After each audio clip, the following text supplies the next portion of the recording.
Prime-time local news, serving the Lakeland and Midwest regions. The Lloydminster Regional Health Foundation received a huge donation this morning from an event fundraising towards cancer treatment. A $23,000 check was presented to LRHF for the 19th annual Cutter Rally for Cancer. In total, the event raised up to $28,000 from all the strong support in the community. 14,000 of that will go to our professional development bursary for nurses, where nurses can apply for funds to go off to further their education to support the oncology department. We're very excited about this new venture. We've started an endowment fund, and that will keep our Cutter Rally for Cancer in memory forever. So with this new program we're doing. So we're very excited about that. We'll also contribute about $8,600 to a future equipment fund for the chemo ward as well. Plans for the 20th annual Cutter Rally for Cancer are already in action. They hope to gain more participation and proceeds towards their nursing program. Oh my goodness, it's changed so much from where we started. It really has grown and expanded, and it's incredible where we're at now compared to where we started with. Adding the corporate donor program last year was a big step. So that was definitely had an impact on the funds that we could raise. Obviously contributing to the bursary and the scholarship coming up as well. Well, we saw the beautiful warm weather continue today, and hopefully that is the case for the rest of the week and into the weekend. But for more, here is our Shelby Clark.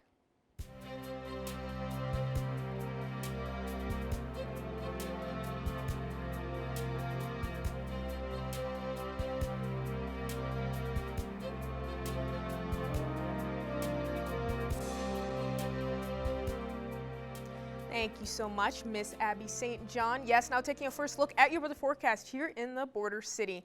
Beautiful day indeed. We are just sitting at 23 degrees, and we aren't seeing too much of strong winds out there. It is slightly windy. We are seeing it start to kind of ease up as we go through the week, and of course we have been seeing a lot more sunshine peeking behind those clouds. So beautiful day. Hopefully everybody is enjoying it and they're getting out there and enjoying this these nice beautiful conditions and enjoying the outside weather. So please make sure to get outside and enjoy it, because we never know if it might switch up and we might see it slightly cool down next week as we head into that.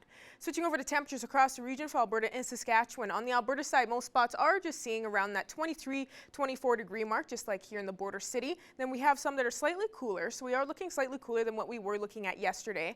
21 for St. Paul and up in Bonnyville, while we have a couple that are just sitting at 18, just under that 20 degree mark. And we go a bit lower and they start to warm up from there with 26 in Wainwright and down in Provo. So seeing some nice, beautiful conditions for sure on our Alberta side. Going over to our Saskatchewan side, they actually are looking slightly warmer compared to our Alberta side, just by a couple degrees. The coolest they are seeing on this side is up in Isla Cross at that 20 degree mark, and then we start to warm up from there as we go a bit lower.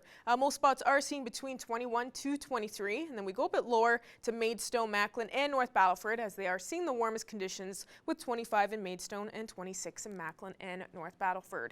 North Battleford will be going down to that low of that 6 degree mark for their evening low temperature, so a nice beautiful temperature expected, and it will be just partly cloudy, seeing a pretty clear and calm night.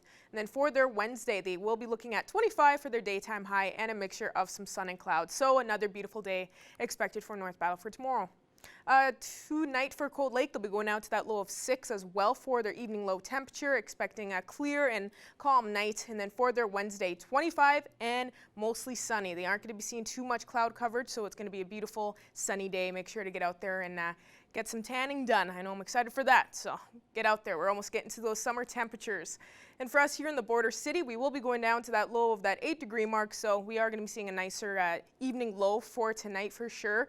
So I definitely say, it's patio season. We got to make sure to get out there and enjoy these conditions, and go to hit up a nice restaurant if you want. It's going to be gorgeous. And then for our Wednesday, we'll be looking at 24 for our daytime high and a mixture of some sun and clouds. So we will be seeing these conditions kind of continue on through the week as we head into tomorrow, which is absolutely gorgeous. Hopefully everybody is enjoying it as we are seeing that for this week. And now ending off with a look at one of your weather photo submissions. This is a nice one here. Wanted to use this one. Absolutely adore it. It's a nice moon shot. Thank you so much, Tara, for this shot. I'd love to see that everybody is getting outside and getting some nice pictures while they can. When you see some have some beautiful weather, make sure to get out there and snap a shot and submit it to our Facebook page. I'd love to use them on my weather segments. And that's all I have for now. For a first look at your weather forecast. Thank you so much, Shelby. And yes, that shot was beautiful. But coming up, the Canadian Food Inspection Agency has proposed new traceability regulations for fairgrounds and exhibitions.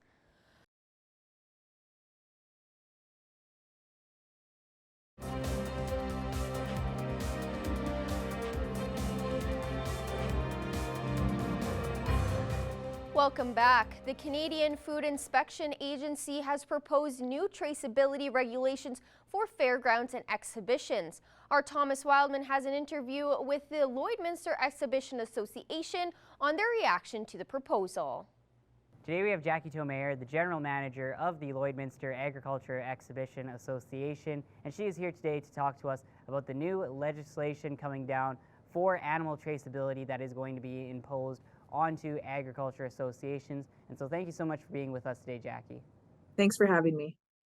All right, Jackie, so let's start. Tell me a little bit about these new regulations and what exactly they are and how they're going to affect the LloydX in particular.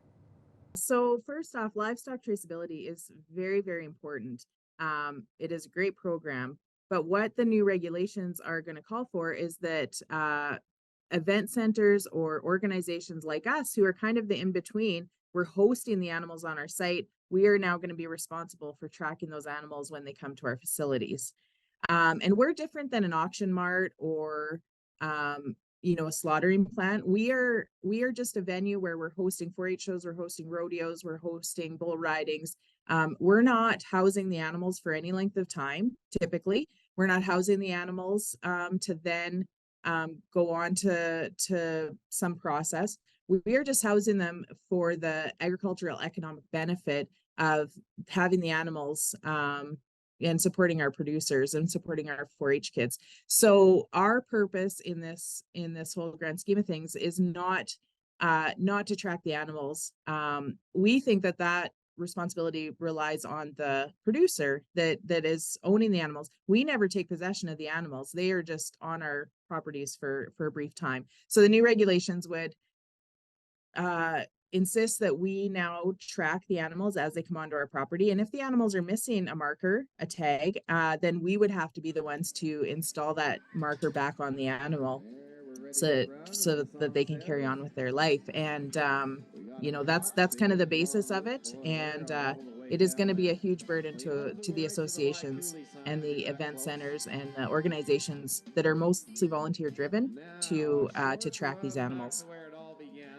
All right, Jackie, tell me a little bit about how this will affect the LloydX in particular, especially in terms of staffing, in terms of how many events you guys can run and how many events other people can run through renting the facilities.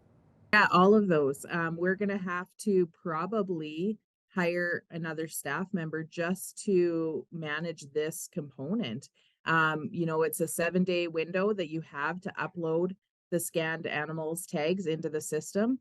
So we're either going to have volunteers or hire more staff. And as a nonprofit volunteer-based organization, that will put a lot of stress on us.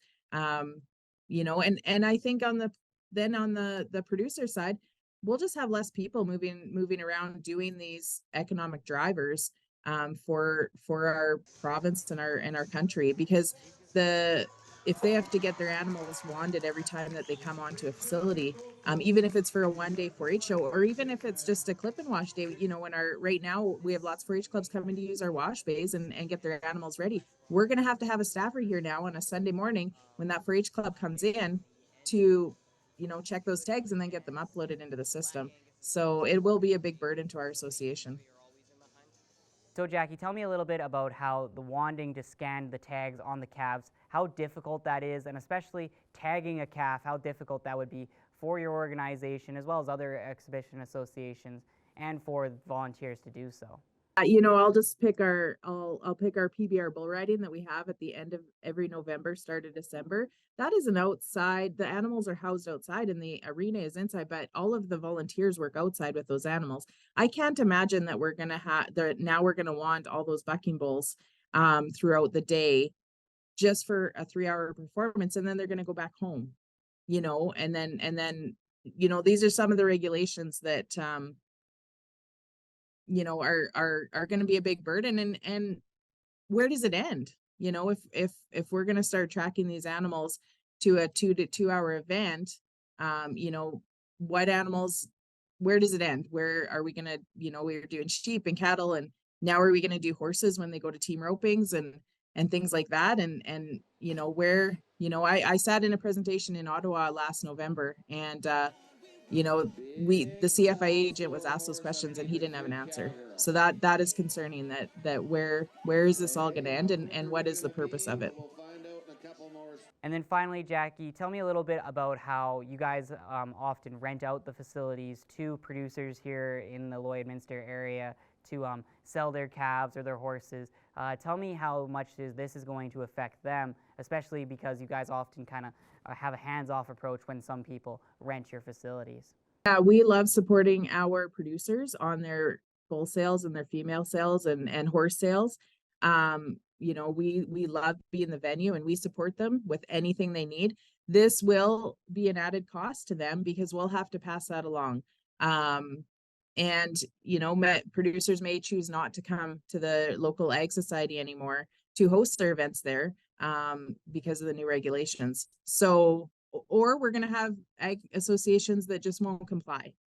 And then that's not doing anyone any good either. So we have to come up with something that, you know, traceability is very important, but, you know, as you know, we're just concerned that maybe this is not the right mentality to go about it, having the venues responsible for the animals. Thank you so much for all the information, Jackie, and your thoughts and opinions, and we hope that you have a good day. Thank you.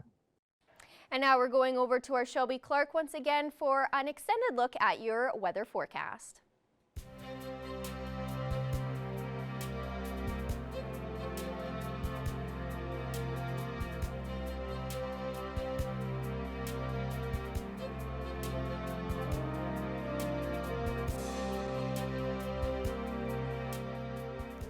Thank you so much once again, Miss Abby St. John. Yes, now taking another extended look at your weather forecast. We'll be starting off with our central zone of the provinces here.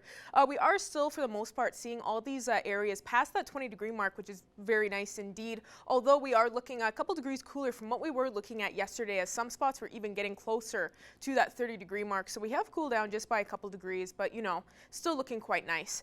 22 seems to be the most common temperature on our Alberta side here. Cold Lake is looking slightly cooler, just at 19.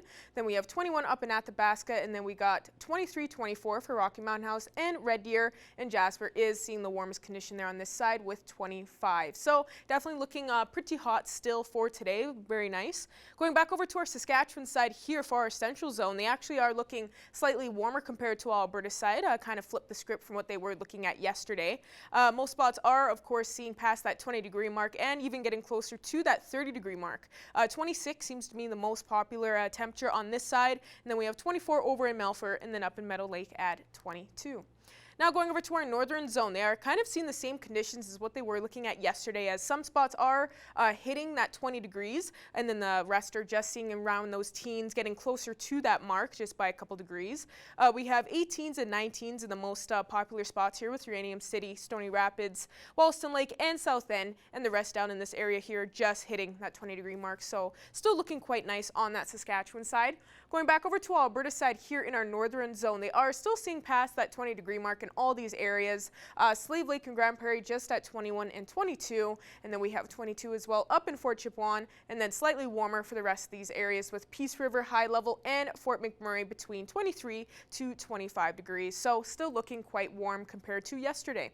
Going over to our southern zone now, they are once again matching with us more in our central and our northern zone on our Alberta side, as they were, you know, of course, some temperatures were getting closer to that 30-degree mark, but they always have been seeing between 24 to 26 degrees in these areas, so they are kind of matching with us with those conditions.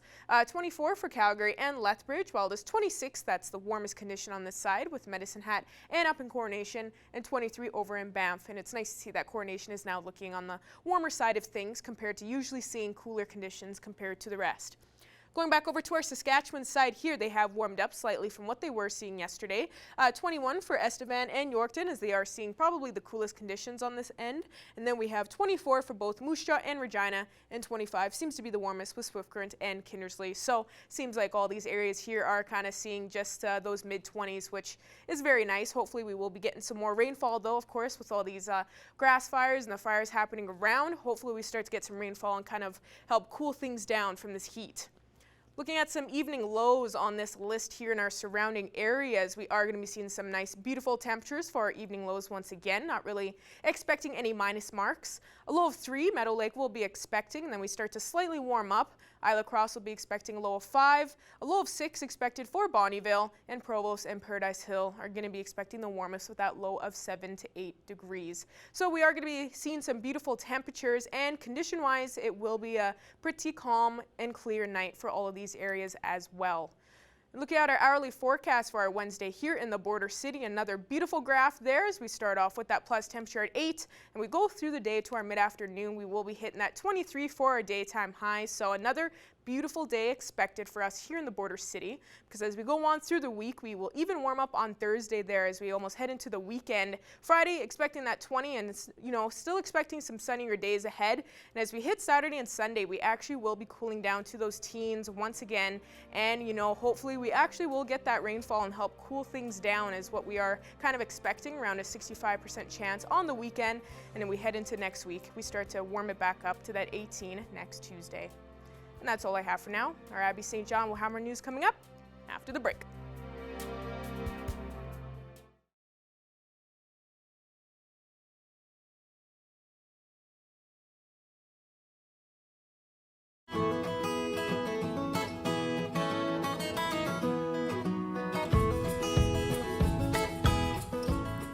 We're back at Border Paws Animal Shelter for another edition of Pet Project, and we are in the other cat room, the adoptable cat room. But however, we are not focusing on a cat today. We are focusing on a guinea pig named Jojo. Tell me a little bit about him and his story, and how he came to Border Paws. So yeah, Jojo is, I believe, a couple years old. He came in with his brother. His brother got adopted. They weren't a bonded pair, so we could separate them. He did have a bit of skin issues. I believe it's from stress. So, I mean, being here and kind of locked up in a cage all the time, he can get a little stressed out. So he does kind of rip at his hair a little bit, but I believe once he gets out of here, that'll go away. He is still a little bit on the scared side. I mean, he is in a room with a bunch of cats, so that could maybe play a part there. But yeah, I think with time he would come around, and I think he would be good with any ages. I just think it would be, take your time with him, right? Like, sit on the floor with him, let him come to you. But I think he would come around, and he's really cute and funny, and he talks a lot, so that's always entertaining. And is there anything or some things that people should know if they've never had a guinea pig before? Because they are very different than, say, having a cat or a dog. Yeah, so, I mean, you're going to want a cage. Honestly, this cage is not big enough. It's kind of just what we got, but I mean, I would say at least if you're going to do cage, I would do at least probably double, maybe even triple the size of this if they're not going to be free roaming. I know lots of people, though, who have had guinea pigs and they just have a guinea pig room. I mean, they're very good. They can be litter trained, so you could have them free roam. I mean, I used to have a little rabbit about the size of Jojo, and he just kind of walked around my house. He was litter trained. So yeah, and then their diet's a little bit different. So they eat, I believe it's 85% hay of their diet, and then 10% pellets, and then 5% veggies. So you're going to want to make sure you have that balanced diet with them too, and then of course fresh water always as well.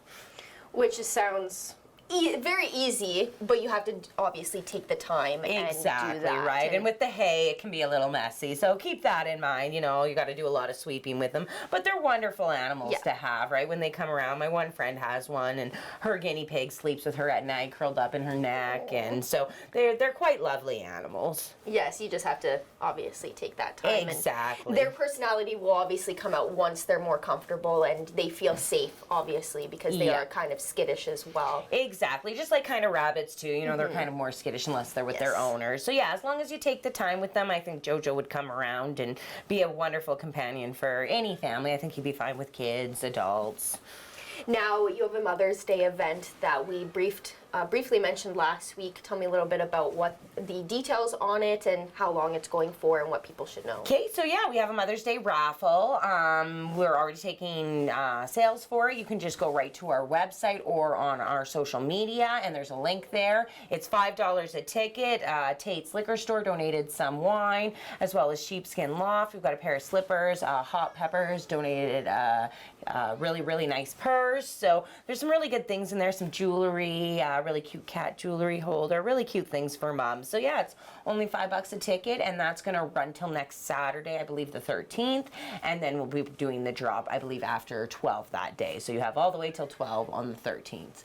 Now, just one last thing before I ask about donations. I'm sure a lot of people are curious as to when you are officially opening up here in the new building. Yeah, so we're hoping for next week. I don't have anything set in stone just yet, but hopefully next week when we do our segment, we can say the official day. So we're hoping, though, for next week to be up and open to the public. You can still, though, if you see any animals online, we're still doing adoptions, so just fill out the application online and we'll contact you. Even though we're not open to the public, we can still set up a meet and greet for any of the animals because we still want to keep those adoptions going.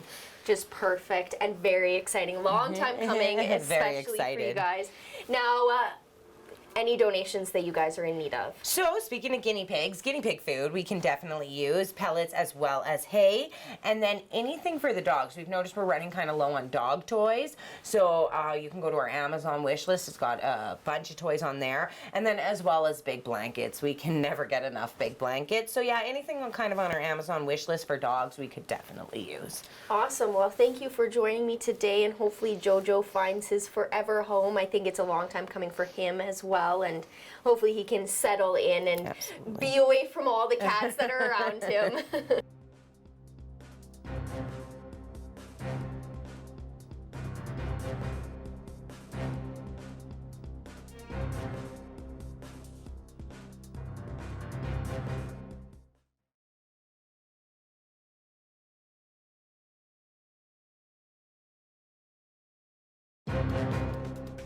Furniture set and design supplied by Furniture Gallery and Furniture House, downtown Lloydminster. Hi, my name is Callan Dunlop with Primetime Local News, and today I'm joined by Jacqueline with Big Brothers Big Sisters. And to start, can you just explain, maybe for those who are unaware, what Big Brothers Big Sisters is? Big Brothers Big Sisters, we match positive role models with children and youth facing adversity in the community. Our goal is to ignite the power and potential of those youth and create life-changing mentoring relationships. Can you give a little insight into what the activity fundraiser is? So the Activity Challenge fundraiser is one of our major fundraisers of the year. We do raise almost half our budget for operations through doing fundraising in the community. So this is a huge piece of that. And this fundraising supports those mentoring relationships that we create. So what the Activity Challenge is it's a way for people to be active, but also to raise money to support mentoring. So people can register a team or register themselves to do any activity that they're going to be doing for 50 minutes. So it could be yard work, it could be walking your dog, it could be doing yoga, it could be your regular workout, it could be gardening, could be going for a walk. It's super easy. You pick an activity you're going to do. You collect pledges so you can challenge your friends and family to help you beat your fundraising goal. You can if you're a business, you can challenge other businesses to beat your business's fundraising total. I think it's a fun way to create some competition, but also to be busy. And then they just pick the day and time that they want to do their activity between May 10th and 17th. And let us know so we can cheer them on our social media. And then that's how we raise money through that. We also have corporate sponsorships at different levels. If businesses are thinking, well, it's tough to coordinate everybody to do the activity, there are ways that they can support us as well. Have there been any changes to the event with this being the third annual one? Not really. Our goal is always to increase the number of people that we have involved in the fundraising event. This year we have an increase in sponsorship, so that's always positive. But there's lots of time for people to register their teams and get together. So it can be a family, it can be a group of friends, it can be one person doing it by themselves. There's just that they need to have that activity they're going to do, and then the ability to collect the pledges. How does one begin to register for this event? They could just give us a call, or they could message our Facebook page, and we can get them that information. It's super easy. It's just a one-page form that they fill out, and we send them the pledge form, and they're on their way. What would you say is the importance of having this activity fundraiser? Like I said, it's a major fundraiser for us. Since COVID, funding, has been tough to get everybody back rolling. There's a lot more competition in our community for different groups that are raising money. So, every event that we do is super important to support those friendships that we're creating with the children in our community. Lastly, what is upcoming for Big Brothers Big Sisters in the future? We actually have on Thursday, we're going to be launching our big spring online auction. So people can stay tuned for our social media for that. If they have some last minute shopping they need to do for Mother's Day, or if they just want to treat themselves, they can check out. We'll have 4 prize packages that they can bid on. And then we have, things coming up. So people just need to stay tuned to our social media. We have a variety of things that we're looking at doing. So stay tuned. Well, that covers everything that I had. Thank you so much for taking the time. You are welcome. Thank you. That's all the time we have for Primetime Local News. Thank you so much for joining us, and have a great rest of your evening.